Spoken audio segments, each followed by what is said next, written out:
بعد الطائرة العسكرية عاوتاني انحراف حافلة في الجزائر ومصرع أكثر من 12 جزائري في ليلة رمضان. في رمضان يا جدك 12 جريح ومجموعة من الوفيات بسبب انحراف الحافلة ديال القرون الوسطى، الحافلة ديال العصر الحجري، الحافلة اللي كتمشي على جوج روايد كتمشي مكابرية في الجزائر. دولة غازو بترول هابا الشعب ديالها كيسافر، هابا الشعب ديالها كيتسارى، وها الشعب ديالها فين كيركب. دخلنا عليكم بالله. هاد التصويره كنت توريها لاي واحد ما كيعرفش الجزائر شنو كتسوى وكيقرا غير داكشي في المواقع، غتبان له الجزائر عظيمه والجزائر قويه والجزائر واسعه. والله ما يتيق ان هاد الحافله عندهم، ولكن فعلا ايها المكرغل هذه الحافله تسببت في مجموعه من الوفيات ومجموعه من الجروح وسط 12 واحد. فقط ان قطع الغيار ما كاينش، العجلات ما كاينينش، كان غادي بثلاثه ديال الروايض، هربات له الفولا، حشاها في شي حيط، زربعها قلبها على جوج مرات. صدقوا الضحيه ديالهم شكون؟ هو الشعب الجزائري. ولكن الذنوب الجزائريين ماشي على النظام الجزائري وماشي على الحافله وماشي على الشفور د الحافله، بل على دوك الحسا والشكامه والبرقاقه ديال النظام الاكبر نظام هو النظام الجزائري. كطبلوا وحنا عايشين بخير وغايه وما خصنا التاخير، ها النتيجه. سمحتوا هذاك البغل ناس ماتت هو راه يضحك على الموت تاعهم. ربي يحفظ ويستر. ولا نتوما تكونوا مسلمين خرجتوا كاع من دين الاسلام. Maroc, 2 pilotes décèdent dans un crash d'un avion militaire. Ça se passe aussi chez vous. Mais moi, je vais pas rigoler de leur mort. نطلب لهم الرحمة. Maroc, un crash d'un avion fait 80 morts. Un appareil militaire marocain s'est écrasé mardi dernier à Guelmim, une région désertique située à plus de 800 km au sud de Rabat. Tous les passagers, 80 personnes, dont une majorité de militaires, sont morts. Mohamed Sadis a décidé de décréter un deuil national de 3 jours. Oui, il a décrété un deuil national de 3 jours. Pour eux, mais pas pour sa mère. Sa mère qui a été enterrée par qui vous savez. صلاة الجنازة تاع موت محمد السادس تاعكم صلوا عليها الصهاينة وراك فرحان وتهضر على الجزائر، بصح دوك نوري لك شرح صاري في بلادك. Pareil, crash d'un avion militaire à Ben Slimane.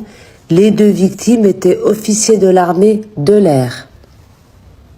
Puis là, on va venir aux choses sérieuses. Disparition d'enfants dans ton pays pour des rituels.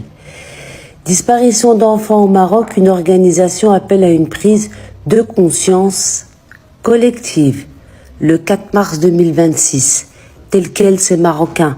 Venez pas me dire que c'est algérien. Après la multiplication de cas de disparition d'enfants dans plusieurs régions du royaume, l'organisation alternative pour l'enfance et la jeunesse tire la sonnette d'alarme.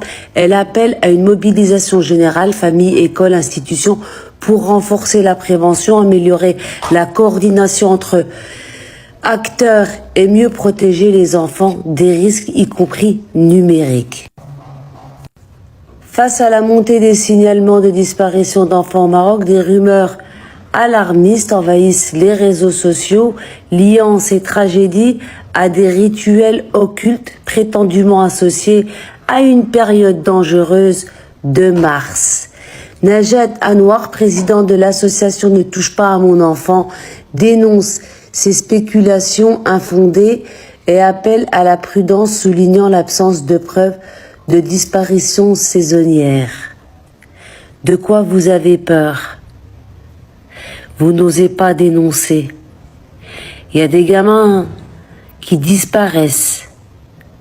Et on vous connaît, vous les Marocains, pour les rituels, et je sais de quoi je parle. De nombreux messages ont été partagés sur les plateformes sociales mettant en garde les familles contre Prétendue période de danger coïncidant avec une éclipse lunaire totale. Selon ces rumeurs, certains sorciers et charlatans profiteraient de cette occasion pour réaliser des rituels occultes. Les jours autour du 3 mars sont ainsi perçus par certains comme particulièrement propices à des disparitions d'enfants considérés comme des moments favorables pour invoquer des esprits ou découvrir des trésors enfouis. Et venez me dire le contraire dans ma vidéo. Vous le faites au Maroc. Les enfants Zohri, vous les aimez bien et vous les sacrifiez pour trouver des trésors, tellement c'est la misère chez vous. Alors le Hamrouk il Medloul, au lieu de te préoccuper de l'Algérie et de voir ce qui se passe en Algérie et surtout de rire de la mort d'autrui, tu ferais mieux de t'occuper de ton roi Telé qui vous a abandonné, qui vous a vendu le Sahaina, باعوكم وما زلت في السوشيال ميديا تشارك في فمك. انا في بلاستيك نبلع كاع الكون تاعي تيك توك نبلعه، ما نزيدش كاع نهضر. باحكم كي الكباش، باحكم كي السلعة في السوق وما زلتوا تشاركوا في فهمكم. كي نتا كي نرجس كي بليقو كي كاع راكم مبيوعين، بلادكم تباعت،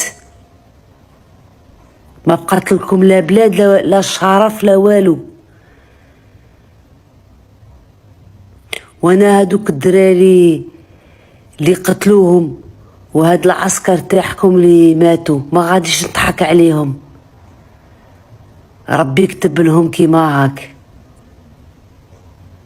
في عود ما تحوس على الجزائر نقي بلادك من الصهاينة. بصح قول لي تخافوا منهم، راهم في بلادهم. قالتها لكم هذيك المهبولة دايرة كي لا سورسيير، قالت لكم قلعوا لي الجنسية تاعي ولا كنتو رجال نوضوا ديروا مظاهرة باش يقلعوا لي الجنسية تاعي.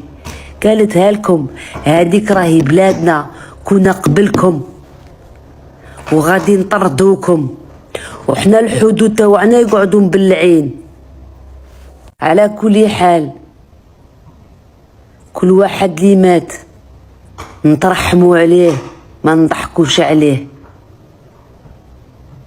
يا واحد المنافق، يا واحد الجاهل، ربي يخلص فيك. حسبي الله ونعم الوكيل. شوف دارها بيكم، ضربكم طالون، هو راه يتمتع، عنده مال من ولاده، منا على عام ولا عامين نتفرجوا فيكم.